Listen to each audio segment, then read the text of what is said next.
Allora, buonasera a tutti. Dunque, cominciamo oggi un nuovo corso, come vi avevo anticipato. Quest'anno parleremo anche della storia geologica della Sardegna, cercheremo di percorrere un po' tutto quello che è successo a quest'isola, a partire da qualche anno fa sino ai giorni nostri. In questo cammino ci accompagna il dottor Daniel Zopoli, che è un geologo docente al Dipartimento di Scienze della Terra dell'Università di Cagliari. Lo vedete giovane, bene, vi hanno cercato uno giovane, così.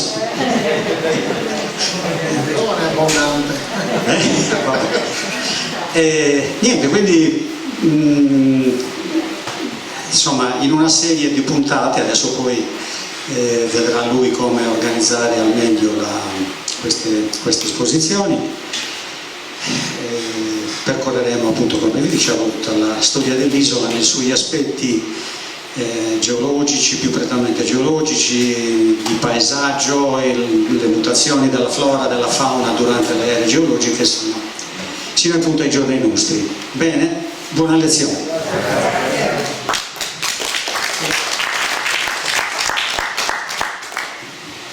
Allora, buonasera a tutti, mi sentite? Sì? Microfono però. Come? Microfono.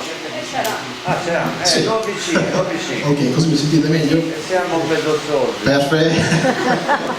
Allora, per me innanzitutto è un po' strano vedere così tanta gente, perché purtroppo all'università gli iscritti negli ultimi anni non sono molti, quindi raggiungiamo a stento la decina di persone, almeno nel corso di laurea di geologia, cosa che invece non c'è nel corso di scienze naturali, che è molto più numeroso. Quindi per me è un po' così inusuale, diciamo così. Allora, io vi parlerò oggi farò un'introduzione, diciamo, alla storia geologica della Sardegna. Ovviamente la storia geologica della Sardegna è molto lunga e complessa, quindi prima di affrontare la storia vera e propria dell'isola tratterò alcuni concetti base e poi verso la fine della presentazione parleremo un po' della Sardegna. Ovviamente nelle prossime lezioni si andrà nel dettaglio, quindi si parlerà molto più nel dettaglio di alcuni aspetti legati principalmente alla geologia, ma anche alla paleontologia. Soprattutto io sono paleontologo, quindi mi occupo dello studio dei fossili, quindi non mi occupo di minerali e altre cose, però specificatamente di fossili. Quindi andiamo a vedere quali sono gli argomenti che tratteremo oggi. Parleremo un po' di geologia, che cos'è la geologia, qual è il ruolo del geologo, poi in particolare parleremo della paleontologia e quindi di conseguenza del paleontologo, quindi colui che studia i fossili. Ci soffermeremo un po' sul concetto di tempo profondo, quindi a scala dei tempi geologici, che è ben diversa da quella che siamo abituati a utilizzare tutti i giorni. Poi parleremo di rocce e di fossili, ovviamente sempre in maniera sintetica, e poi alla fine parleremo dell'introduzione alla geologia della Sardegna. Quindi diciamo che oggi ci dobbiamo accontentare di trattare argomenti un po' più generici e non prettamente legati alla Sardegna, ma ovviamente farò esempi legati alla Sardegna durante il corso della presentazione. Cos'è la geologia? Ora, penso che la maggior parte di voi lo sa, però tanto vale fare un breve recap, diciamo. Quindi è la scienza che studia tutti i processi, sia fisici che chimici, che hanno interessato il pianeta nel passato ma anche nel presente. Quindi tutto ciò che è successo nel passato si ripercuote su quello che viviamo oggi. Quindi ora è una brutta notizia, nel senso quella che è successa pochi giorni fa, però il disastro che è successo a Ischia qualche giorno fa è strettamente legato alla geologia dell'area, dell'isola, ma soprattutto dall'uso sbagliato del territorio. Ovviamente la geologia è un campo molto vasto, quindi si occupa di varie materie, abbiamo diverse discipline all'interno della geologia. Parlo brevemente, almeno delle principali. Una, diciamo, più affascinante è senza dubbio la vulcanologia, che è quella branca della geologia che si occupa dello studio dei vulcani, ma non solo i vulcani attivi, quindi non solo le aree di interesse. Per esempio in Italia abbiamo una vulcanologia sviluppata specialmente per quel che riguarda la regione Sicilia o la regione Campania, che sono le due regioni in Italia in cui abbiamo vulcanismo attivo. In Sardegna abbiamo vulcani ovviamente, anche molto antichi, però per fortuna diciamo sono spenti, quindi tutta quella parte della geologia che riguarda i rischi ambientali legati alle attività vulcaniche da noi sono praticamente assenti.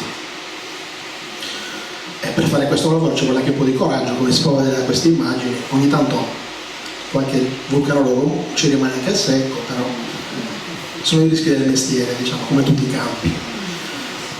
Poi c'è la sismologia, quindi si occupa dello studio dei terremoti. Anche in questo caso la Sardegna si può ritenere fortunata perché, essendo una terra molto antica, l'attività sismica, pur presente, è molto bassa e limitata e diciamo che non crea danni alla popolazione, quindi anche in questo caso siamo fortunati rispetto ovviamente all'Italia continentale, che è molto più giovane, è una terra geologicamente giovanissima, quindi la tettonica attiva si ripercuote nella popolazione con sismi che a volte possono creare disagi e ovviamente anche morti.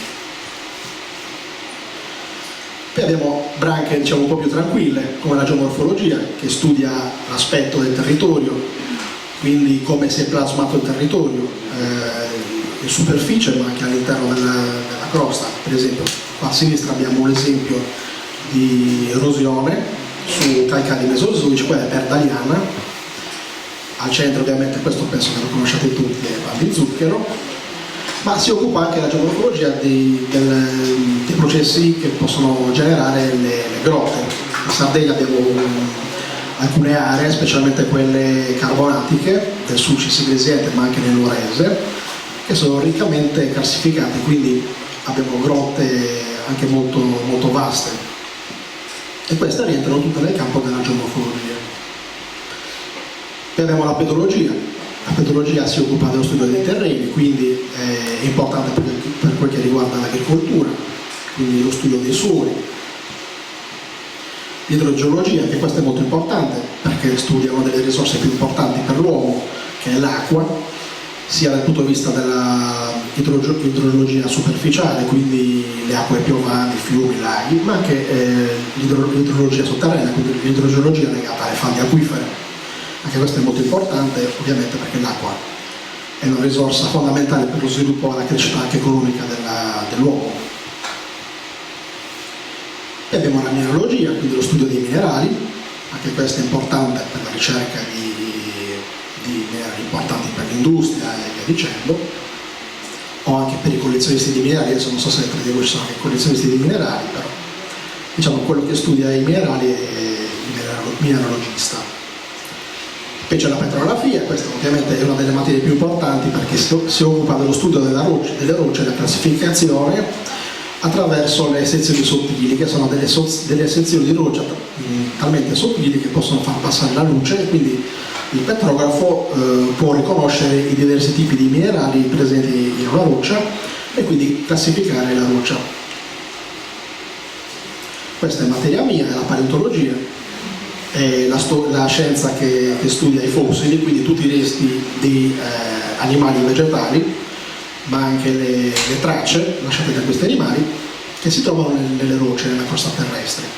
Qui ci sono alcuni esempi. A sinistra abbiamo dei denti di squalo, uno squalo vissuto in Sardegna tra i 20 e i 10 milioni di anni fa, era enorme, poteva raggiungere anche i 20 metri di lunghezza. Ovviamente questi sono denti isolati, non abbiamo uno scheletro dello squalo, ovviamente abbiamo dei denti che sono stati trovati nel territorio di Cagliari. Al centro abbiamo il cranio di una scimmietta, perché in Sardegna fino a circa 500.000 di anni fa erano presenti le scimmiette, simili a quelle che abitano oggi nel Nord Africa e a Gibilterra, mentre a destra un blocco di roccia, di arenaria, con delle conchiglie di molluschi bivalvi. Quindi lo studioso che studia la Terra appunto si chiama geologo, però anche il geologo, come abbiamo detto, visto i numerosi campi di applicazione, può avere diverse specializzazioni, quindi avremo vulcanologi, sismologi, geomorfologi, pedologi, idrologi, eccetera eccetera. Quindi geologo è un termine che accomuna un sacco di di specializzazioni, quindi è molto variegata come materia. E noi ovviamente in queste lezioni ci soffermeremo maggiormente sulla paleontologia, che è, come vi dicevo, la scienza che studia i resti fossili, quindi è una materia che è un po' a cavallo tra la geologia e la biologia, nel senso che tutto ciò che un tempo era biologico, quindi gli animali e le piante, si trasforma in roccia e quindi passa dall'ambiente biologico all'ambiente geologico. Ecco qua in questa immagine, in questo disegno, si vede un po' quello che è il processo di fossilizzazione. Si vede sulla sinistra un cadavere di un dinosauro che viene seppellito dai sedimenti, quindi dal fango, e poi dopo milioni di anni viene riscoperto dai paleontologi, dagli studiosi, e quindi raccolto. Invece sulla destra abbiamo dei tronchi petrificati, in realtà non sono tronchi, lo vedremo più avanti, e si trovano nella foresta fossile di Carrucana, vicino in Anglona, diciamo, quindi nel nord della Sardegna, vicino a Perfugas. Ovviamente molto spesso TV, giornali scambiano il paleontologo per l'archeologo. In realtà l'archeologo è una figura ben diversa da quella del paleontologo, nel senso, sparita l'immagine. Nel senso che l'archeologo si occupa principalmente di manufatti legati alle attività umane, quindi sia manufatti o per esempio bronzetti, via dicendo, ma anche costruzioni dell'uomo, quindi nuraghi, domus de Janas e via dicendo, ovviamente per quel che riguarda la Sardegna. Quindi il paleontologo non è Indiana Jones, non si occupa di archeologia, ma solo di fossili. Ovviamente anche la paleontologia al suo interno ha vari campi di applicazione, nel senso che ci sono anche in questo caso delle specializzazioni. Nella fattispecie io mi occupo per esempio di vertebrati, di fossili di vertebrati, quindi di animali più vicini a noi, nel senso che noi siamo vertebrati. Quindi. Ma esistono anche altre figure, come per esempio i paleobotanici, che si occupano delle piante fossili, e i micropaleontologi, che si occupano invece di fossili di microorganismi. Questi sono molto importanti per lo studio, per esempio, di giacimenti di petrolio e via dicendo. Quindi possono essere di aiuto anche nella ricerca di idrocarburi. Ma adesso andiamo a vedere un concetto importantissimo che molto spesso viene sottovalutato. Allora, noi geologi siamo abituati a avere a che fare con i milioni di anni, quindi parlare di milioni di anni per noi è una cosa normale, però per la gente, tra virgolette, comune o comunque non addetta ai lavori, quando si parla di milioni di anni può suscitare un po' di stupore, però molto spesso non si capisce bene qual è l'entità del milione di anni. Quindi noi ovviamente nella vita dei nostri di tutti i giorni scandiamo il tempo in minuti, ore, giorni, mesi, settimane, quindi utilizziamo l'orologio, il calendario e via dicendo. Il geologo non fa questo. Gli storici, per esempio, invece si basano sui decenni o centinaia di anni, a volte anche migliaia di anni, quindi storici e archeologi. Invece i geologi e i paleontologi hanno a che fare con i milioni e a volte anche con i miliardi di anni, quindi tempi estremamente distanti da noi e quindi anche difficili da comprendere da un certo punto di vista. Adesso qui ci sono alcune immagini, qua a sinistra si possono vedere delle impronte di cervo, lasciate su delle arenarie che un tempo erano delle sabbie probabilmente di una paleospiaggia, di una spiaggia del passato, che hanno circa più di 100.000 anni. Qui abbiamo un fossile di un riccio, mentre a destra abbiamo quelli che sono i fossili, o meglio tra i fossili più antichi d'Italia, cioè non solo della Sardegna, che sono i trilobiti. Quindi, ovviamente li vedremo, ne parleremo più in dettaglio la prossima volta. Ovviamente i geologi hanno il loro calendario, non è un calendario annuale, ma è un calendario che va indietro nel tempo fino alla nascita della Terra, quindi a oltre 4 miliardi di anni fa, e usa questa scala, si chiama scala cronostratigrafica internazionale. Quindi i geologi hanno diviso la storia del pianeta in diverse fettine, chiamate ere, periodi, età e via dicendo.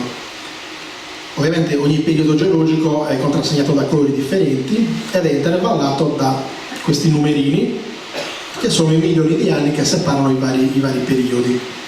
Noi ci troviamo qui, l'inizio della vita, o meglio l'inizio della nascita della Terra si trova qui, quindi si legge in questa maniera. Questo ovviamente è uno strumento utilissimo che gli studenti del primo anno di geologia, anche di scienze naturali, devono studiare a memoria quasi tutti i piani, almeno quelli del terziario, del mesozoico, del paleozoico, diciamo che aiutano a comprendere meglio la scala dei tempi. Quindi se noi vogliamo capire dal punto di vista geologico dove ci troviamo, ricordiamo siamo qui, noi ci troviamo in un'età che si chiama Megalaiano, che è iniziata circa 4200 anni fa. All'interno del Megalaiano, il Megalaiano si trova all'interno dell'Olocene, che invece è l'epoca che inizia circa 117.000 anni fa. L'Olocene a sua volta si trova all'interno del periodo chiamato Quaternario, iniziato 2,58 milioni di anni fa, che a sua volta si trova all'interno dell'era chiamata Cenozoico, iniziata 66 milioni di anni fa, con la scomparsa dei dinosauri e l'avvento dei mammiferi sulla Terra. E questa era si trova all'interno dell'eone chiamato Fanerozoico, che è iniziato invece 538,8 milioni di anni fa, quindi in una fase in cui si sono evoluti sulla Terra i primi organismi dotati di una conchiglia, di un guscio, quindi più o meno ci troviamo qui. Tutta questa parte diciamo che non fa parte del Fanerozoico, quindi a noi interessa tutta quest'area qui, perché le rocce della Sardegna hanno un'età, le rocce più antiche che si sono formate nel periodo cambriano, quindi qui, oltre mezzo miliardo di anni fa. Quindi facciamo un giochino per capire meglio queste distanze. Facciamo finta di tracciare una linea con un pennarello su un foglio di carta. Lo spessore di questa linea è di circa 1 millimetro e diamo a questo millimetro il valore temporale di un anno, quindi un anno è uguale a 1 millimetro. Questo cosa significa? Che 10 anni, cioè 10 millimetri, corrispondono a 1 centimetro, quindi più o meno la lunghezza di un'unghia. Andiamo ancora avanti, 100 anni, cioè 10 centimetri, corrispondono più o meno alla lunghezza di un dito, quindi 100 anni uguale 10 centimetri. Andiamo ancora avanti, quindi un metro corrisponde a un intervallo di tempo di 1000 anni, quindi più o meno quanto il passo durante una corsetta. Andiamo ancora avanti, 2000 anni, 2 metri, quindi la larghezza più o meno di un divano, e siamo già arrivati più o meno alla nascita di Cristo. Andiamo ancora indietro nel tempo, facciamo 3 metri, quindi 3000 anni, arriviamo in epoca nuragica, nell'età del bronzo, quindi la larghezza, la lunghezza di una 500. Spingiamoci ancora più indietro nel tempo, facciamo 100 metri, quindi 100.000 anni. In Sardegna all'epoca non c'era la fauna che c'è oggi, c'erano animali completamente diversi, c'erano cervi megaceri, lontre giganti, mammut nani e forse per qualcuno anche l'uomo, ma ne parleremo più avanti. Quindi la lunghezza più o meno è quella di un campo da calcio. Qua le lunghezze si fanno più grandi, arriviamo al nostro primo milione di anni, quindi 1 chilometro, praticamente la distanza che c'è tra il comune e il cimitero, qui a Vigacino. A quell'epoca in Sardegna c'erano animali ancora diversi, come abbiamo visto prima c'erano le scimmie. Questo è il cranio di una scimmia che ha circa 1 milione di anni, che è stato trovato nell'area di Capofigari, vicino a Olbia, ma questa specie è stata segnalata anche nel sud-ovest della Sardegna, in particolare nell'area di Flumini Maggiore. Era una scimmietta simile a queste, la macaca maiori, mentre questa è la macaca silvana, che è la scimmia che vive oggi a Gibilterra. È l'unico primate oltre a noi che abita l'Europa, quindi nell'estremo sud della penisola iberica. Ecco, adesso le distanze si fanno ancora più lunghe, quindi immaginiamo di tracciare una linea retta che va da Capo Spartivento, quindi all'estremo sud-ovest della Sardegna, e che intercetta Capo Corso, quindi l'estremo nord della Corsica. Partendo da Capo Spartivento percorriamo 66 km, più o meno arriviamo nell'area di Samassi, e siamo arrivati a 66 milioni di anni fa, quindi al periodo in cui è caduto il meteorite che ha ucciso i dinosauri. Andiamo ancora avanti, a 310 km di distanza, siamo già in Corsica, quindi siamo a 310 milioni di anni fa. La Sardegna ovviamente non esisteva, era un tutt'uno con l'Europa, e anche la fauna era molto diversa. Per esempio, ovviamente non c'erano gli animali che conosciamo oggi, i vertebrati erano praticamente delle lucertole, se così possiamo dire, delle dimensioni delle lucertole, ed era un periodo dominato dai grandi insetti, o meglio dai grandi artropodi, e in Sardegna in questo periodo è vissuto quello che è il più grande artropode mai comparso sulla Terra, che era un millepiedi gigante chiamato Artropeura, di cui abbiamo trovato un frammento del carapace nell'area di Iglesias. Ovviamente questa specie è conosciuta anche in altre aree d'Europa, in Spagna, Inghilterra, Francia, Polonia e via dicendo, però l'unico resto di questa specie ritrovato in Italia è stato trovato in Sardegna, a Iglesias. Andiamo ancora più indietro nel tempo, quindi andiamo a 520 milioni di anni, quindi abbiamo percorso 520 km, ci troviamo ormai nel Mar Ligure, quindi abbiamo superato la Corsica, e arriviamo in un periodo in cui si formavano le più antiche rocce della Sardegna, risalenti a circa 520 milioni di anni fa, nel Sulcis Iglesiente, e quindi a quei fossili di cui ho accennato all'inizio, che sono i trilobiti. Qua si vedono alcuni fossili di questi trilobiti trovati nella zona di Iglesias, in particolare nella costa a Canal Grande. E questa è la ricostruzione di questi artropodi.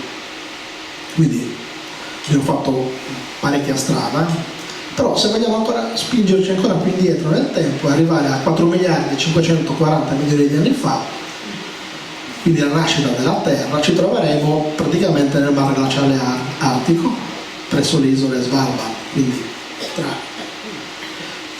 traducendolo in tempi, a 4 miliardi e 540 milioni di anni sono parecchie. Ora, fatto questo gioco, ripensate allo spessore di 1 millimetro del nostro pennarello fatto su un foglio di carta e pensate di mettere striscia dopo striscia, una fianco all'altra, fino ad arrivare nelle isole Svalbard. Ecco, questo è il tempo che praticamente intercorso dalla nascita della Terra a noi, quindi una distanza enorme. Molto spesso non ci facciamo neanche più caso, almeno noi geologi non ci pensiamo più, non è così, però questo è tutto, diciamo. Ovviamente i geologi si occupano dello studio della Terra, ma in particolare di quella che possiamo osservare direttamente, quindi della crosta terrestre. Adesso questa è la struttura del pianeta, è una struttura, se così vogliamo dire, a cipolla, costituita da un nucleo interno, esterno, inferiore e superiore, fino alla crosta. La crosta è la parte che diciamo che ci interessa di più, ci mettiamo i piedi sopra tutti i giorni, quindi è la parte che viviamo direttamente, e questa ha uno spessore che può variare dai circa 4 ai 70 km. La crosta si divide in due, diciamo, tipologie: la crosta continentale e la crosta oceanica, che è più sottile, più pesante, più densa e solitamente ricoperta dal mare, dagli oceani. Dunque, che cos'è la roccia? Allora, molto spesso non ci pensiamo troppo, però in realtà le rocce sono degli aggregati di minerali, quindi sono costituiti da parti molto più piccole, solitamente, non sempre, quindi possono avere composizioni molto differenti in base al minerale di cui sono formate. Quindi essendoci minerali diversi, anche il chimismo di questi è diverso, quindi la genesi di queste rocce può essere molto differente tra di loro. Esistono diversi modi per classificare le rocce, però diciamo che semplificando abbiamo tre principali gruppi di rocce. Le rocce sedimentarie, quindi possono essere rocce clastiche, chimiche o organogene, quindi per esempio un fango, una sabbia, oppure le rocce magmatiche, quindi anche in questo caso le dividiamo in due, diciamo tre gruppi, però principalmente sono due gruppi, che sono le rocce effusive, quindi le rocce che si sono formate per la solidificazione delle lave che fuoriescono dalla crosta terrestre o anche dalle ceneri e via dicendo, oppure delle rocce intrusive, cioè rocce magmatiche che si sono solidificate all'interno della crosta terrestre. Quindi per esempio i graniti, in Sardegna abbiamo un sacco di graniti, o meglio affioramenti di graniti, quindi una delle rocce più caratteristiche del paesaggio sardo, specialmente nel nord-est dell'isola. E poi abbiamo le rocce metamorfiche, che sono rocce che possono prendere origine sia da rocce magmatiche ma anche da rocce sedimentarie, che hanno subito un metamorfismo a seguito di condizioni di pressione e temperatura molto elevate che hanno, diciamo, trasformato, appunto fatto una metamorfosi nella roccia originaria. Quindi andiamo un po' più nel dettaglio. Le rocce sedimentarie, diciamo che sono una delle rocce più comuni, diciamo, quando si va in campagna solitamente si trovano rocce sedimentarie, sono quelle che conservano principalmente i resti fossili, quindi dal mio punto di vista sono quelle più interessanti ovviamente. E si formano per l'accumulo e la solidificazione di fanghi, per esempio come la sabbia, silt o altri materiali fini, che a loro volta derivano dalla disgregazione di rocce preesistenti, quindi una roccia sedimentaria può anche essersi originata grazie alle particelle derivanti dal disfacimento di rocce, per esempio vulcaniche o metamorfiche o altre rocce sedimentarie. Ovviamente ci sono anche in questo caso diversi tipi di rocce, anche rocce chimiche residuali, per esempio i calcari, i gessi, i calcari che si formano nel lavandino quando non lo si pulisce, per esempio, oppure le stalatiti o le stalagmiti che si formano all'interno delle grotte. E poi ci sono le rocce organogene, che invece sono quelle derivanti dall'accumulo di resti di organismi, per esempio l'accumulo di conchiglie, di frammenti di conchiglie di animali marini, ovviamente spezzettate dal motondoso e via dicendo, che poi diventano talmente piccoli che diventano quasi indistinguibili da un granello di sabbia, di quarzo per esempio. Qui in questa fotografia è possibile vedere un blocco di arenaria, un'arenaria eolica che viene dall'area di Gornesa, quindi sono sabbie che sono state trasportate dal vento, accumulate e poi si sono diagenizzate, sono, diciamo, sabbie fossili, se così possiamo dire. E sono molto importanti queste rocce perché hanno restituito un sacco di fossili, specialmente di vertebrati, per esempio il mammut nano di Gornesa, di cui parleremo più avanti, è stato trovato in questo tipo di rocce. Questa invece è un'altra roccia sedimentaria, è un calcare, si può vedere questa parte bianca qui è un osso, perché anche nelle aree carbonatiche di grotta, all'interno delle grotte ma anche in prossimità delle grotte si possono trovare dei depositi con ossa di vertebrati. Questo invece, nascosto tra i cespugli, è lo chiamo tronco fossile, in realtà non è un tronco fossile, ma è una roccia biocostruita, quindi è stata costruita dal lento accumulo di microorganismi che hanno costruito questa struttura all'interno della quale si può trovare un tronco d'albero. Sostanzialmente come si è formato? Circa 20 milioni di anni fa, nel territorio dell'attuale Anglona, era presente una foresta, una grande foresta che è stata sommersa dalle acque di un lago a causa dello sprofondamento del terreno. Quindi questi alberi si sono ritrovati sommersi dall'acqua di questo lago e questi microorganismi hanno praticamente costruito delle biocostruzioni, vengono chiamate così, sulla superficie del tronco, e quindi hanno costruito sono dei veri e propri manicotti, diciamo, però non sono dei tronchi. Molto spesso questa località viene chiamata foresta fossile di Carrucane, in realtà i tronchi Sì, ci sono, però quelli che di solito si vedono nelle fotografie che hanno un buco al centro, in realtà non sono dei tronchi pietrificati, ma sono i manicotti costruiti da questi organismi, quindi sono rocce biocostruite, ma anche in questo caso ne parleremo più in dettaglio più avanti. Poi abbiamo le rocce magmatiche, queste sono le rocce appunto derivanti dalla solidificazione del magma.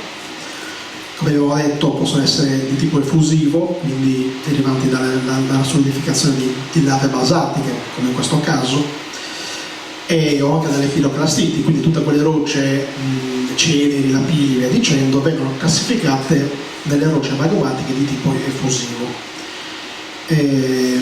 Mentre le rocce intrusive, come vi dicevo, sono i graniti, quindi sono rocce magmatiche che si sono raffreddate molto più lentamente all'interno della crosta terrestre e quindi hanno dei cristalli anche molto più grossi rispetto alle basaltiche. Un'altra roccia effusiva sono le ossidiane. Addirittura l'ossidiana è una roccia che si è solidificata talmente in fretta che non ha generato cristalli, è praticamente amorfa, è un vetro vulcanico. Ecco qui alcuni esempi di rocce vulcaniche. A sinistra siamo a Intiredu, quindi nel nord della Sardegna. Si possono vedere dei depositi di lave e ceneri del Quaternario, quindi sono rocce relativamente recenti, quindi sono le ultime manifestazioni vulcaniche che si sono verificate in Sardegna, tra le ultime, mentre a destra, non so se lo conoscete, è un megapillo, una megapillo lava, viene chiamata così.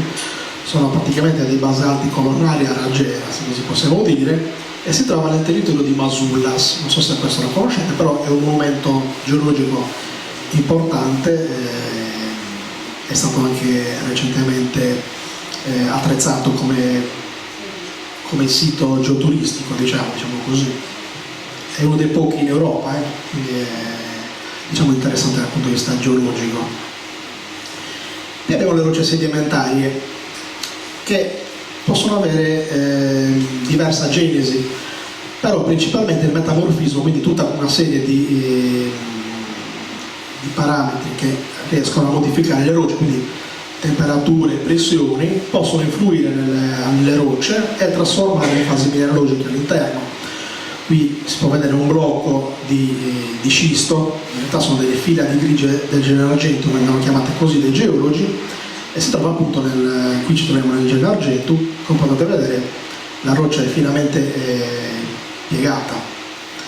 Queste originariamente erano rocce sedimentarie dell'era paleozoica, quindi parliamo di molti milioni di anni fa, che hanno subito un metamorfismo circa 200 milioni di anni dopo la loro formazione, quindi queste rocce hanno più o meno 400 milioni di anni e hanno subito un metamorfismo attorno a 300 milioni di anni fa. Ma adesso parliamo dei fossili. Quindi, cosa sono i fossili? Allora, per fossili si intendono tutti i resti di organismi, siano essi animali come in questo caso, ma anche piante che sono morti, sono stati seppelliti nei sedimenti e hanno subito un processo di fossilizzazione, quindi si è passati dalla materia organica, quindi dal mondo biologico, al mondo geologico, quindi tutto ciò che è organico, sia un osso, una foglia e via dicendo, viene trasformato in roccia. Ora qui un esempio, qui a destra abbiamo uno scheletro di un Prolagus, non so se lo conoscete, questo animaletto è importante anche dal punto di vista archeologico, perché gli uomini primitivi del Mesolitico, ma anche del Neolitico inferiore, si nutrivano di questo animale, ne mangiavano in grandi quantità, come testimoniano alcuni siti sia della Sardegna che della Corsica, ne mangiavano a centinaia praticamente, ed è un animale molto simile al pica, che è questo che si vede qui a sinistra, che è un parente, anche se sembra un topo, in realtà è un parente dei conigli e delle lepri. Ha le orecchie corte, la coda molto corta, e oggi ovviamente questo animale non vive in Europa, vive in Asia e in Nord America, e in Sardegna fino probabilmente all'epoca romana era presente un parente stretto di questo pica, che è appunto il Prolagus sardus. Questo è uno scheletro che si trova al Museo di Paleontologia di Carbonia. Ovviamente i fossili sono importantissimi anche per ricostruire quello che era l'ambiente del passato, quindi cosa c'era prima. Qui abbiamo due esempi, l'abbiamo già visto anche prima, alcune conchiglie di bivalvi, queste sono state trovate nell'area di Genoni, quindi siamo in Marmilla. Qui a destra invece delle dune fossili con le impronte di cervo. Quindi il fatto di trovare queste rocce, questi fossili in ambienti lontani dal mare, cosa ci indica? Ci indica che l'ambiente è evoluto nel corso dei milioni di anni, è cambiato parecchio. Quindi in Marmilla probabilmente c'era, anzi sicuramente c'era un mare in cui vivevano questi bivalvi, questi molluschi. Oppure nell'area di Gonesa, dove abbiamo trovato queste impronte di cervo, probabilmente c'era un'antica spiaggia, una laguna in cui i cervi passeggiavano. Adesso i cervi hanno l'abitudine di avvicinarsi alla costa per leccare il sale nelle rocce, via dicendo, quindi è probabile che queste impronte sono state lasciate in un'area costiera. Ovviamente stiamo parlando del Pleistocene, quindi eravamo anche in un periodo freddo, un periodo glaciale.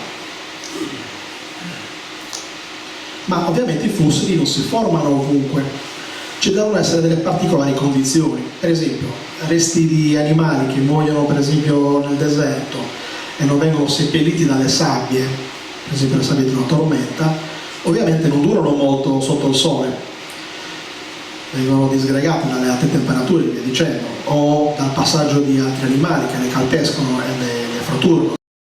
Quindi è difficile trovare fossili se il reperto, se il corpo dell'animale non viene seppellito. Oppure, un altro caso, qua abbiamo una iena e un leone, si stanno nutrendo di due zebre, anche in questo caso la fossilizzazione è praticamente interdetta, non si può fossilizzare ciò che si mangia. Quindi anche in questo caso non abbiamo la preservazione dei resti, a meno che non studiamo i coprolitti, che sono praticamente le feci fossili degli animali, quindi però lì siamo in un altro campo, diciamo. Quindi affinché avvenga il processo di fossilizzazione l'animale deve essere seppellito dopo la morte, quindi magari dalle acque di un fiume oppure anche in mare aperto, deve essere seppellito, quindi lontano dagli agenti che possono creare dei problemi, quindi lontano dai predatori, dai mangiatori di carogne e via dicendo, o anche dall'erosione, quindi dei fiumi possono disgregare i corpi. Quindi deve essere seppellito in tempi anche rapidi, deve avvenire il processo di fossilizzazione, quindi la sostituzione a livello chimico della materia organica in quella inorganica, e poi si deve avere la fortuna di trovarlo in superficie, quindi magari l'erosione mette in vista i resti fossili e poi sta al paleontologo andare a recuperarli, pulirli, studiarli e poi, se ne vale la pena, musealizzarli. Quindi i grandi scheletri che vediamo esposti nei musei, allora qui in Sardegna non ne abbiamo dei caichi di alcuni dinosauri, però nei grandi musei americani abbiamo scheletri di questi animali che sono in alcuni casi costruiti con ossa originali. Molto spesso vengono fatti dei caichi, però spesso ci sono anche dei resti originali. Quindi dalla morte alla sepoltura, al ritrovamento e all'esposizione c'è un po' di lavoro, diciamo, sia fatto dalla natura che dall'uomo. Ora abbiamo terminato la parte, diciamo, generica e parliamo un pochettino della Sardegna. Ovviamente andremo nello specifico le prossime volte, quindi anche stavolta facciamo una breve sintesi, una breve introduzione. Quindi la Sardegna che cos'è? Non è nient'altro che la parte emersa, oggi emersa, di una i geologi lo chiamano blocco sardo-corso, di un pezzetto di Europa che ovviamente è costituito sia dalla Sardegna che dalla Corsica, che si trova oggi al centro del Mediterraneo occidentale. Quindi quello che vediamo in superficie, cioè le due isole, non sono nient'altro che l'interazione tra il livello marino e la superficie. In realtà la vera Sardegna è molto più estesa di quella che vediamo oggi, cioè per quel che conosciamo, per quel che riguarda il periodo attuale, l'altezza del livello marino ci dà questa forma. In realtà la Sardegna ha una forma diversa, almeno la Sardegna geologica. Ed è questa. Praticamente dalla Sardegna geografica, quindi dalla forma che ben conosciamo, abbiamo questa. Quindi tutte le strutture geologiche, le faglie, le aree emerse, le rocce che abbiamo in superficie, possiamo vedere con i nostri occhi, in realtà continuano anche in mare.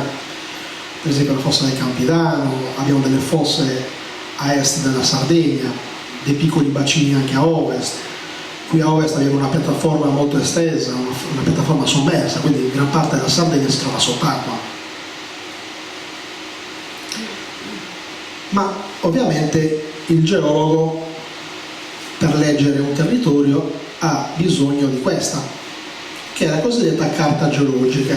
Che cosa è la carta geologica? È praticamente una carta topografica sulla quale vengono riportate le diverse litologie, ma non solo le litologie, anche i rapporti geometrici tra le rocce, con un simbolismo ben definito. Ora qui la scala non si vede, però se si va più nel dettaglio si possono vedere un sacco di dettagli in più. Praticamente le varie rocce vengono rappresentate con colori diversi, quindi nelle varie aree della Sardegna abbiamo diverse rocce. Ovviamente i colori indicano anche un'età differente, nel senso che se noi andassimo a leggere la leggenda, troveremo per esempio che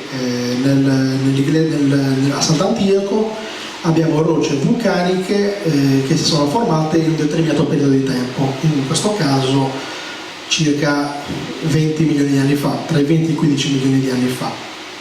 Ovviamente in carte geologiche ce ne sono di diversa scala, questa è in scala 1 del 250.000, però ci dà una panoramica di quella che è la struttura geologica dell'isola.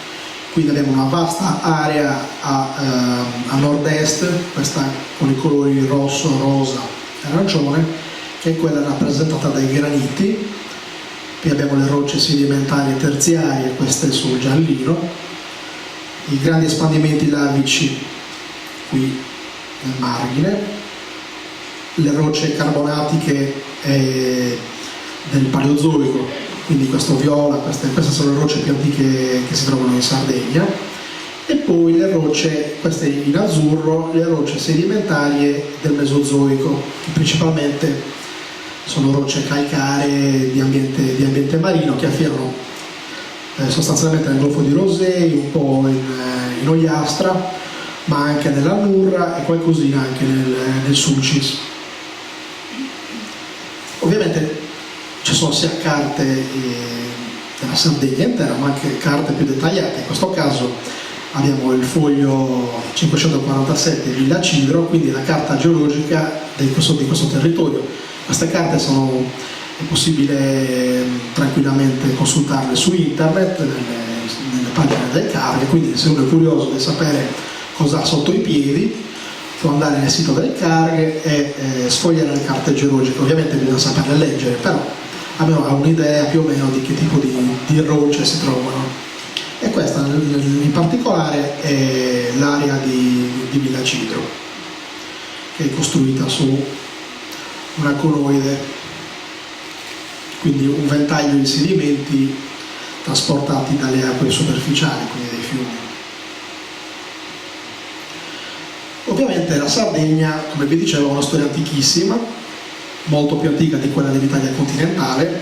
L'Italia continentale è una terra relativamente giovane, a differenza della Sardegna che ha un'età molto più antica. In particolare il blocco sardo-corso, quindi quest'area, appena 20 milioni di anni fa si trovava in prossimità delle coste franco-iberiche. Ovviamente qua semplicemente ho spostato la posizione originaria del blocco sardo-corso, ma tengo a sottolineare che la Sardegna, così come la vediamo in questa foto, non era fatta così. vedremo in dettaglio la geografia della Sardegna più avanti. Però è solo per indicare la posizione che aveva il blocco sardo-corso fino a circa 20 di anni fa. Poi quest'area ha ruotato in senso antiorario e ha raggiunto la posizione attuale circa 15 milioni di anni fa, quindi dal punto di vista geologico ha impiegato più o meno 5 milioni di anni, quindi dal punto di vista geologico veramente poco tempo. Ma come facciamo a sapere che la Sardegna si trovava in quelle aree? Ovviamente grazie alle rocce, perché nel sud della Francia, nel Golfo del Leone, ma anche nell'area pirenaica, abbiamo rocce praticamente molto simili, addirittura in alcuni casi uguali, a quelle che si trovano in Sardegna e in Corsica. Quindi è possibile fare una correlazione diretta tra l'area sardo-corsa e l'area dell'attuale Golfo del Leone, quindi del sud della Francia e del nord-est della penisola iberica, quindi diciamo l'area pirenaica. Ma non solo del blocco sardo-corso, in realtà se andiamo a vedere la penisola italiana, anche la Calabria e un pezzetto di Sicilia, questo viene chiamato dai geologi massiccio calabro-peloritano, i peloritani sono delle montagne che si trovano nel nord-est della Sicilia, anche quest'area presenta delle rocce molto simili a quelle sarde, quindi in origine dobbiamo avvicinare non solo la Corsica e la Sardegna alla costa franco-provenzale, ma anche la Calabria e questa parte di Sicilia alla Sardegna.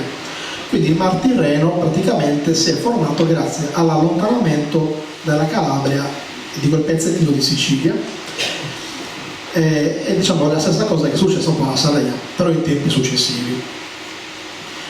La geodinamica del Mediterraneo è molto complessa, quindi ovviamente ci sono autori che la pensano in modo diverso dall'altro, però genericamente la situazione è questa.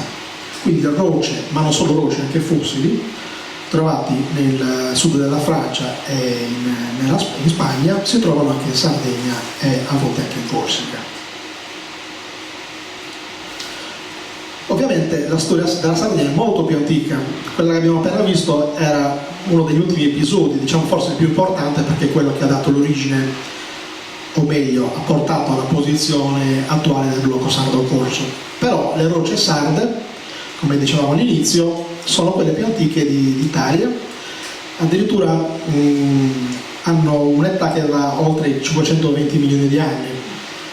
Per esempio queste rocce che formano il pan di zucchero, questi calcari e dolomie, hanno circa 510 milioni di anni e si sono formate in un periodo nel quale appunto il Cambriano, chiamato Cambriano, in cui la Sardegna non esisteva l'Europa, i continenti erano tutti diciamo in una posizione talmente diversa da quella attuale che è difficile capirlo senza una mappa che vedremo le prossime volte ovviamente.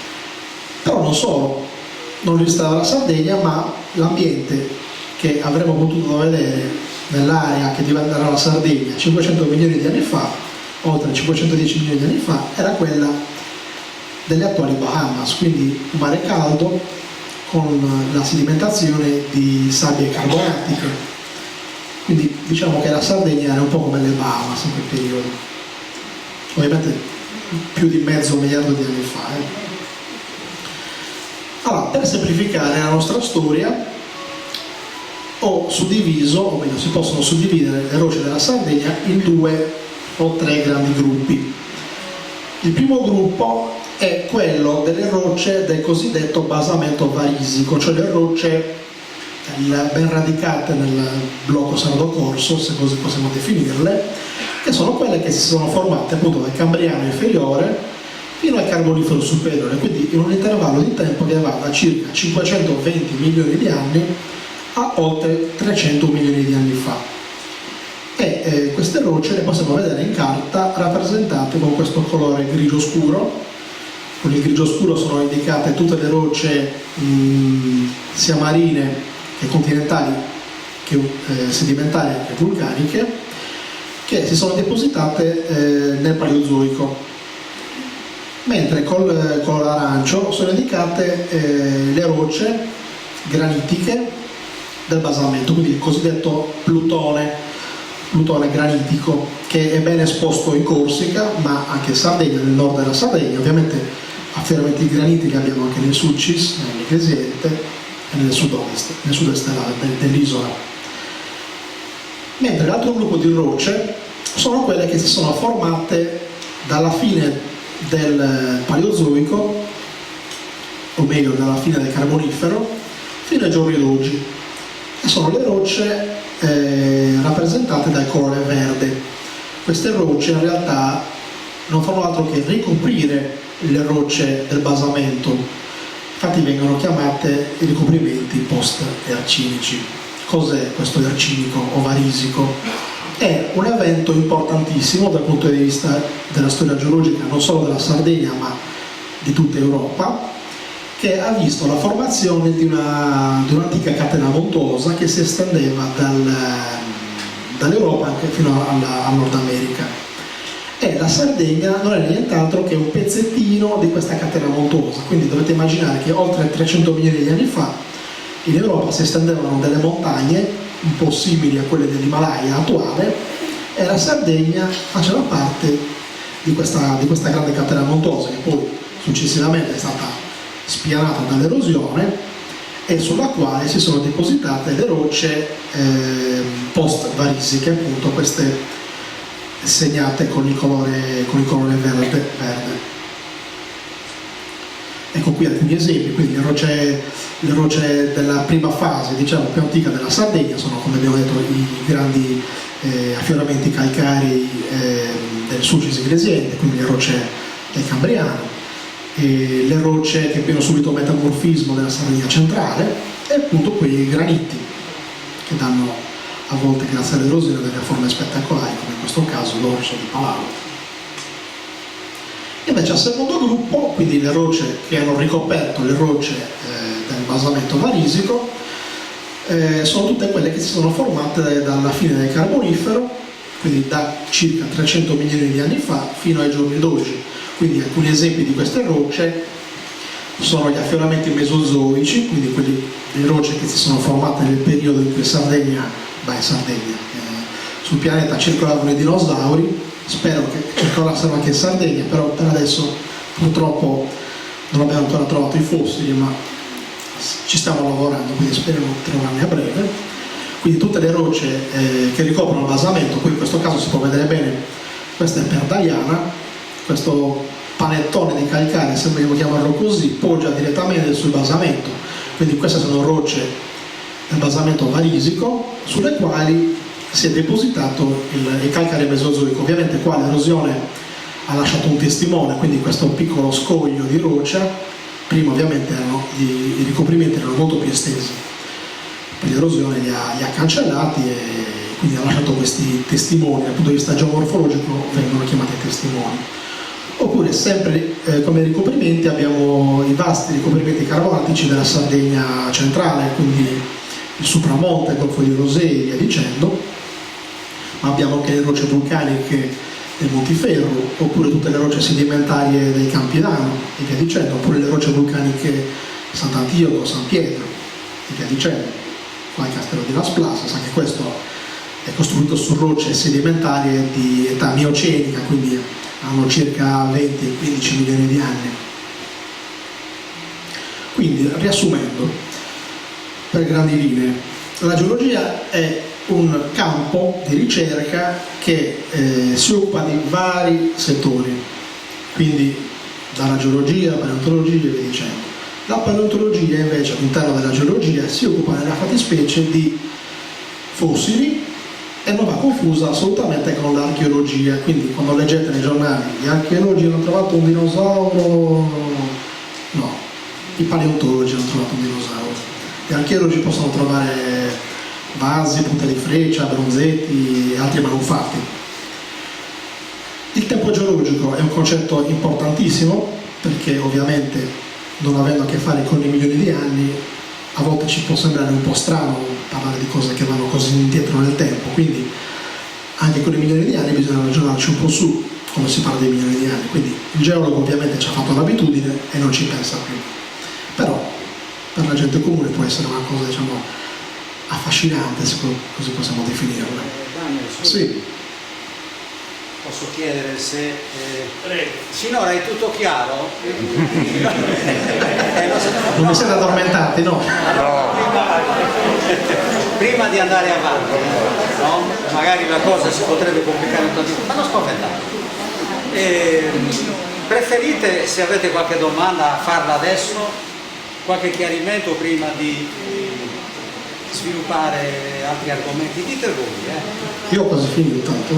Hai quasi Sì, finito? sì. Ah, ok, allora Andiamo avanti. poi dopo avremo tutto il tempo necessario per le domande. Vabbè, andiamo avanti quindi. Allora, quindi sì, praticamente ho finito, mancano poche slide, forse questa è l'ultima se non ricordo. Quindi per quello che riguarda lo studio della Sardegna bisogna avere a che fare con le rocce, con i fossili, quindi rocce e fossili sono il pane quotidiano dei geologi e dei paleontologi e ci aiutano a riscoprire il passato e ricostruire gli antichi ambienti che si sono succeduti durante i milioni di anni. La Sardegna è una terra antichissima, quindi abbiamo detto abbiamo rocce di oltre mezzo miliardo di anni e le rocce sarde possono essere suddivise in due gruppi, quindi quelle pre-varisiche e quelle post-varisiche. Ovviamente le prossime volte andremo nei dettagli, quindi andremo a vedere come si è formata il basamento della Sardegna. È una cosa un po' complessa, quindi dovrò cercare di tradurla in maniera molto, diciamo, elementare, però sapete che sono concetti molto difficili anche per gli stessi studenti di geologia, che magari a volte ci mettono anche più del dovuto per apprendere alcuni concetti fondamentali. E poi parleremo delle rocce post-orogenesi, quindi tutte quelle rocce che si sono formate dopo l'orogenesi arcinica e sono quelle, diciamo, che hanno contenuto i fossili più vicino a quello che è l'uomo, diciamo, quindi vanno dai primi organismi terrestri, dei primi anfibi che hanno popolato la Sardegna oltre 300 milioni di anni fa, per arrivare a tutte quelle faune che si sono succedute fino ad arrivare al popolamento umano. Quindi nelle prossime lezioni parleremo nello specifico di questi argomenti, facendo una storia, diciamo, dagli albori fino ai giorni nostri. E io ho finito, grazie.